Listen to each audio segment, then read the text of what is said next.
Trump के dinner के दौरान फायरिंग हुई। ट्रंप को फौरन जायज से हटाया गया। प्रेस डिनर के दौरान ये गोलीबारी की गई। एक मुश्तबा शख्स को मार गिराया गया है। अमेरिका में सदर ट्रंप की मौजूदगी में मुनाकिद एक प्रेस डिनर के दौरान सिक्योरिटी अलर्ट सामने आया। एजेंसी रिपोर्ट्स के मुताबिक अचानक तेज धमाके जैसी आवाजें सुनी गई, जिसके बाद ट्रंप को फौरन जायज से हटा लिया गया। डिनर के दौरान गोलीबारी के बाद एक मुश्तबा शख्स को हिरासत में भी लिया गया है। तो अहम खबर इस वक्त आपको बता रहे हैं कि ट्रंप की मौजूदगी में ये धमाका हुआ। यहाँ पर गोलीबारी यहाँ पर की गई। प्रेस डिनर के दौरान ये गोलीबारी की गई है। एक शख्स को मार गिराया गया है। तो सिक्योरिटी में चूक साफ तौर पर यहाँ देखने को मिली है। और जैसे ही धमाके की आवाज आई, गोली चलने की आवाज आई, ट्रंप को डाइस से हटा दिया गया है।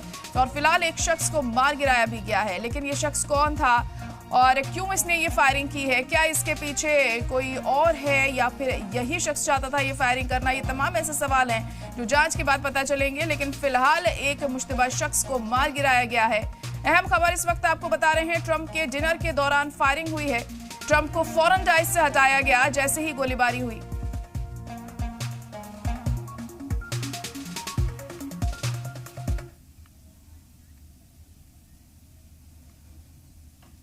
और इस वक्त हमारे साथ एनपी सिंह जी जुड़ गए हैं, जो इंटरनेशनल अफेयर एक्सपर्ट हैं। आपका बहुत इस्तकबाल है एनपी सिंह जी, सलाम टीवी में।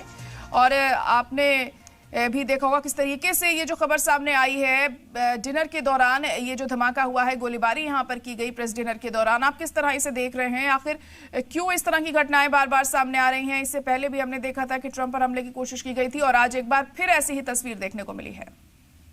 जी, बहुत ही शॉकिंग है जिस तरह से एक होटल में, हिल्टन होटल में वाशिंगटन में, जहां इतने पत्रकार थे, राष्ट्रपति उपराष्ट्रपति सभी मौजूद थे और फैमिली भी थी जो